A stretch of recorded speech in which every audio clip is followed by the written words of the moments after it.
Hello दोस्तों, मेरे YouTube channel पर आपका स्वागत है। तो चलिए कहानी शुरू करते हैं। कहानी अच्छी लगे तो प्लीज़ चैनल को लाइक सब्सक्राइब शेयर जरूर कीजिएगा। शाहरंग कंपनी में मृत्युंजय अपने कॉन्फ्रेंस रूम में था जब कॉन्फ्रेंस रूम का दरवाज़ा खुला और ऋतिक अंदर आए।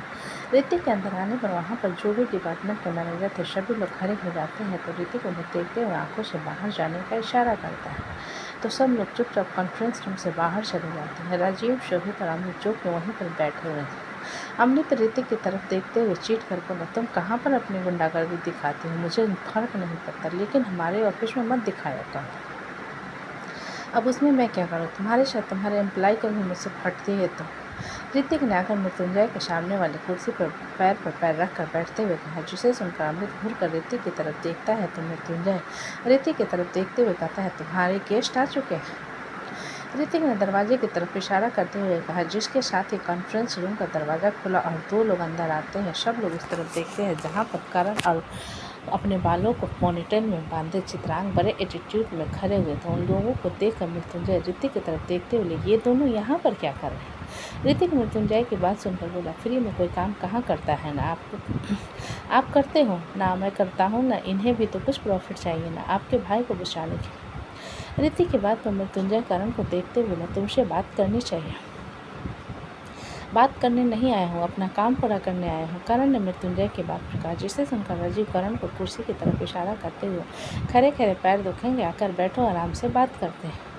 यहाँ पर रिश्ते की बात करने नहीं आया हूँ, करण ने बेरुखी से कहा। जिस पर चित्रांग करण के कंधे पर हाथ रखकर उसे कुर्सी की तरफ इशारा करता है तो करण जाकर कुर्सी पर बैठ जाता है, जिसे देखकर राजीव का मुँह बन जाता है और चित्रांग भी आकर करण के बगल में बैठ जाता है। मृत्युंजय करण की तरफ बिना किसी भाव को देखते हुए बोला, मेरा पहले भी डिमांड नित्या मित्तल थी, अभी भी वही है।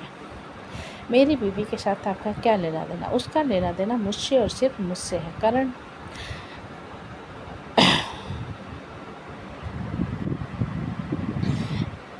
करण ने जवाब दिया, जिसे सुनकर मृत्युंजय करण को देखते हुए बोला, मेरे भाई की जान बचाने के लिए शुक्रिया, तुम्हें मुंह मांगे कीमत मिल जाए। करण कुछ पल इस बारे में सोचने के बाद तिरछा मुस्कुरा कर बोला, शारंग खानदान का 5% शेयर चाहिए मुझे, बस यही है मेरी मुंह मांगी कीमत। शोभित करण की बात पर चित्रांग की तरफ देखते हुए बोला, तुम बताओ तुम्हें क्या चाहिए?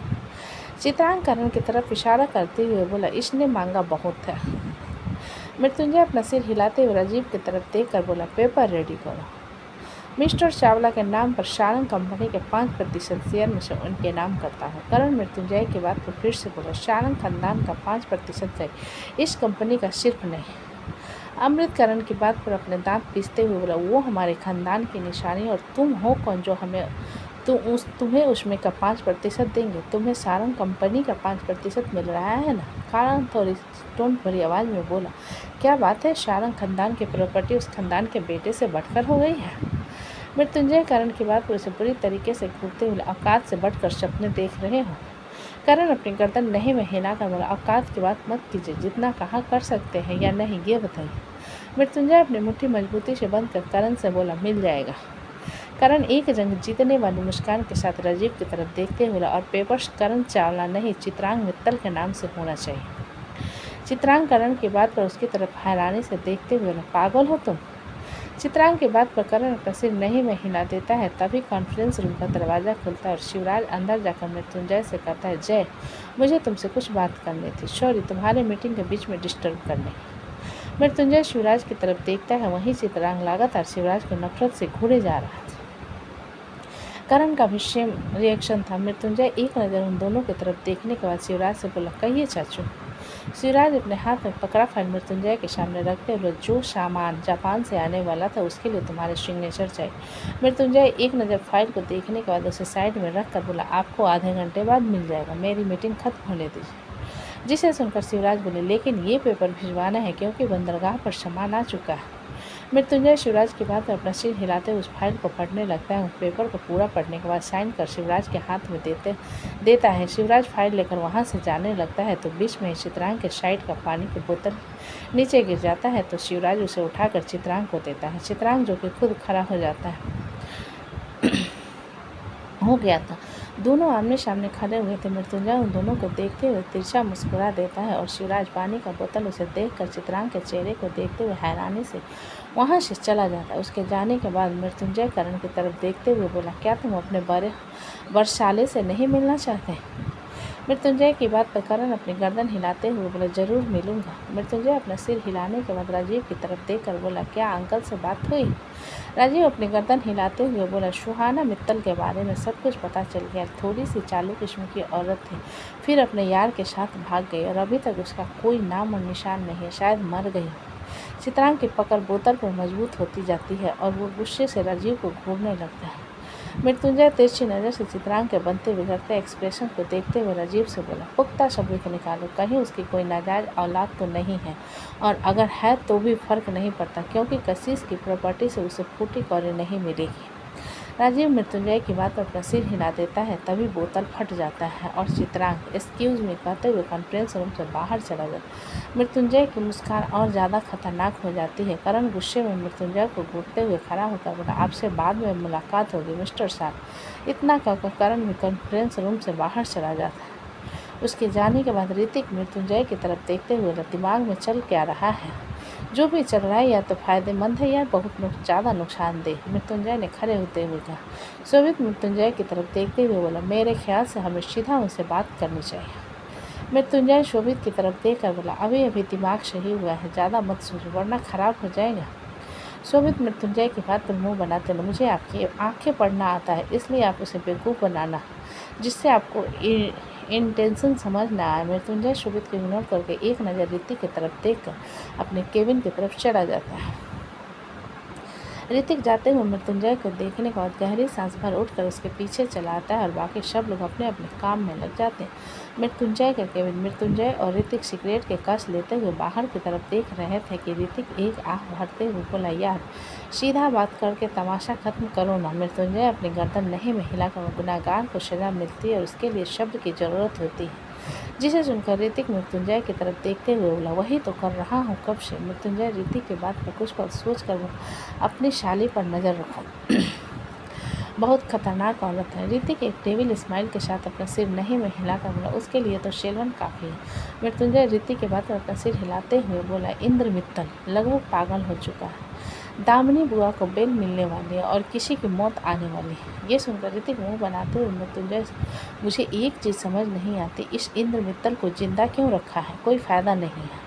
मृत्युंजय ऋतिक के बात पर उसकी तरफ देखते हुए, मैं पकाऊ नहीं हूँ, मैं हमेशा पति की बात पर करता हूँ, आप जैसे मारने पीटने वाली बातें नहीं करता। ऋतिक सिगरेट एक्स्ट्रा में डाल अपने गन निकालकर सुधांशु के माथे पर रखते हुए, एक बुलेट और तेरी विकेट आउट, क्या कहता है? सुधांशु ऋतिक के बात पर मुस्कुराते हुए उसकी तरफ देखता है तो ऋतिक सिर घुमाकर मृत्युंजय की तरफ देखते हुए कहता है, गन देखकर पागल हो गया है? देखो कैसे मुस्कुरा रहा है। जिसे सुनकर सुधांशु ऋतिक से बोला, मैं सोच रहा था कि ऊपर से नस काटूं या नीचे से। ऋतिक कन्फ्यूजन में सुधांशु की तरफ देखता है तो सुधांशु आंखों से नीचे की तरफ इशारा करता है। ऋतिक सिर नीचे करके देखता है और जल्दी से पीछे हो जाता है, क्योंकि सुधांशु ने ऋतिक के पेट के जस्ट नीचे अपने बाइक के की छोटी सी छुरी निकाल कर रखी।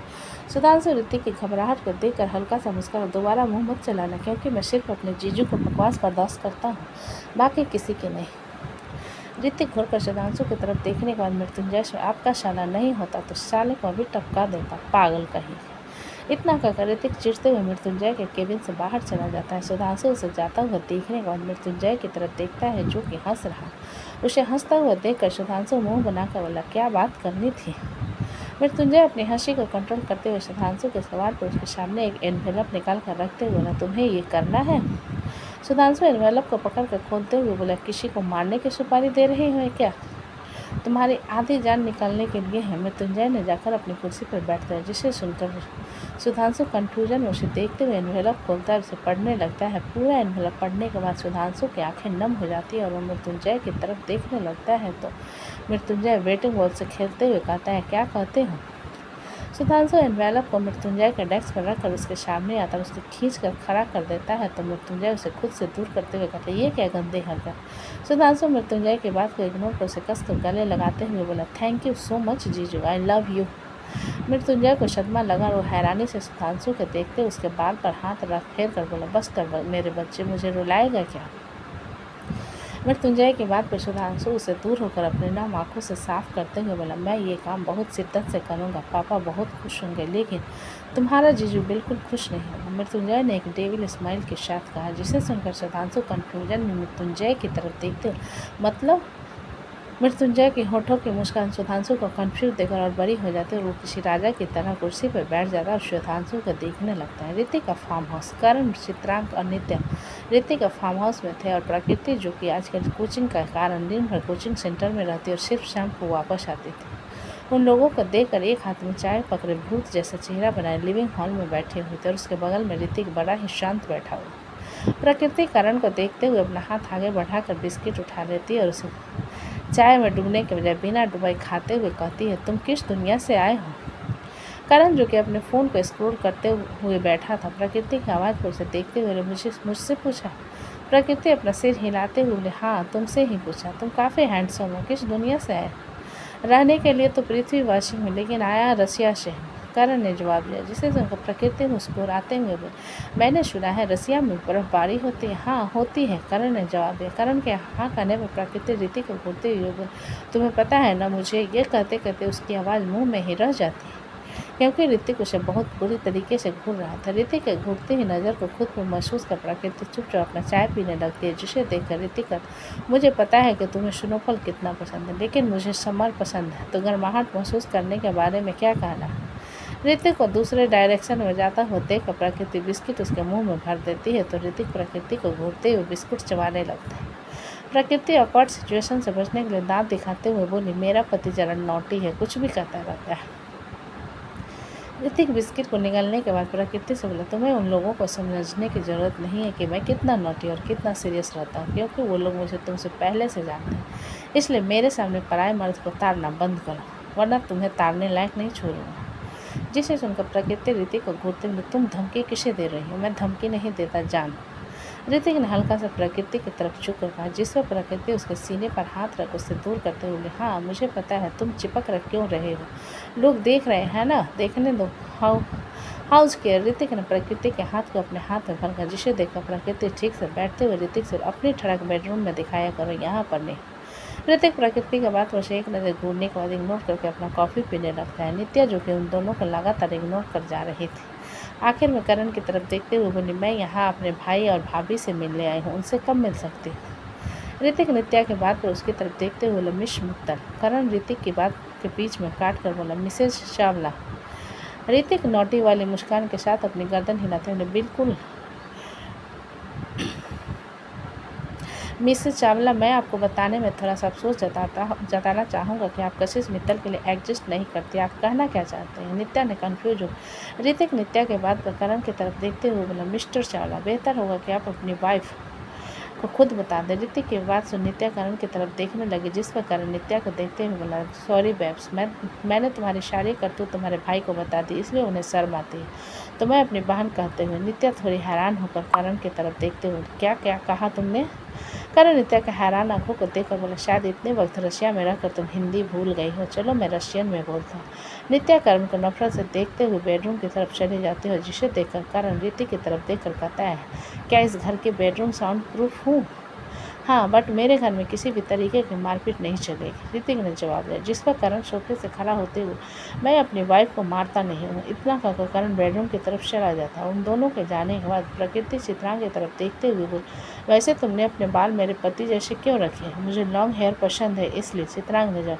जिस पर प्रकृति ऋतिक की तरफ देखते हुए बोली, और तुमने क्यों रखे हैं? क्यों, तुम्हें मेरे बाल पसंद नहीं है क्या? ऋतिक ने उल्टा प्रकृति से, जिस पर प्रकृति कुछ पल सोचने के बाद, मुझे आर्मी कट ज़्यादा पसंद है, जिसे सुनकर ऋतिक प्रकृति को घूरते हुए, तुम्हें लगता है कि अपनी पसंद बताकर तुम मेरे हेयर स्टाइल को चेंज कर दोगे?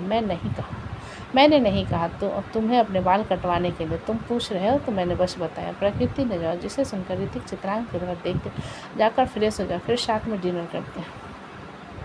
चित्रांग ऋतिक के बाद पर टाइम की तरफ देखते हुए बोला, अभी तो ठीक से रात नहीं हुई है क्या? यहाँ पर जॉगिंग के लिए गार्डन है। अरे मेरे पति के ने लाखों का जिम लगा कर रखा है घर में, जाकर जिम करो। प्रकृति ने मुस्कुरा दी, जिस पर चित्रांग हल्का सा मुस्कुरा, मुझे हवा में दौड़ना पसंद है। प्रकृति और कुछ कहते उससे पहले ऋतिक उसके मुँह पर हाथ रखकर चित्रांग से बोला, पार्क चले जाओ, क्योंकि गार्डन में मैं किसी को दौड़ने नहीं देता। चित्रांग ऋतिक के बात और सिर हिला देता है और अपने बेडरूम की तरफ चला जाता है। चित्रांग के जाने के बाद प्रकृति ऋतिक को दूर करते हुए, ठरकी आदमी, एक्सक्यूज मी ठरकी औरत, कब से देख रहा हूँ तुम्हारे पति के सामने तुम किसी और को लाइन मार रही हो और मुझे ठरकी कह रही है। ऋतिक ने अपने दांत पीसते हुए कहा, जिसे सुनकर प्रकृति ऋतिक की तरफ देखते हुए, वैसे मुझे तुमसे कुछ पूछना था। मैं बिल्कुल जवाब नहीं दूंगा, ऋतिक ने सीधा सा जवाब। जिसे सुनकर प्रकृति ऋतिक के बालों में उंगली चलाते हुए प्यार से बोली। ऋतिक तिरछी नज़र से प्रकृति की तरफ देखकर, तुम्हारी यादें मेरी नीयत को नहीं डुला सकती, इसलिए बेकार है। प्रकृति चिढ़कर ऋतिक को दूर करते हुए बोली, यार तुम कैसे आदमी हो? मैं बिल्कुल वैसा आदमी जो अपनी इच्छा से किसी के करीब आता है, बिना इच्छा के। अगर तुम मेरे सामने बिना कपड़े को भी खड़ी हो जाओगी तो भी मुझे फ़र्क नहीं। ऋतिक ने खड़ा होते ही कहा, जिसे देखकर प्रकृति जल्दी से उठकर, तुम कहाँ जा रहे हो? मैं स्टडी रूम में जा रहा हूँ, तुम्हें बकवास करने तो जाकर तुम किसी और का दिमाग खराब। ऋतिक ने जाते हुए कहा, जिसे सुनकर प्रकृति चिल्लाकर, तुम दिन पर दिन अकड़ू होते जा रहे हो। ऋतिक उसके बात का अनसुना करते हुए हाथ हिलाते हुए बाएं कहकर चला जाता।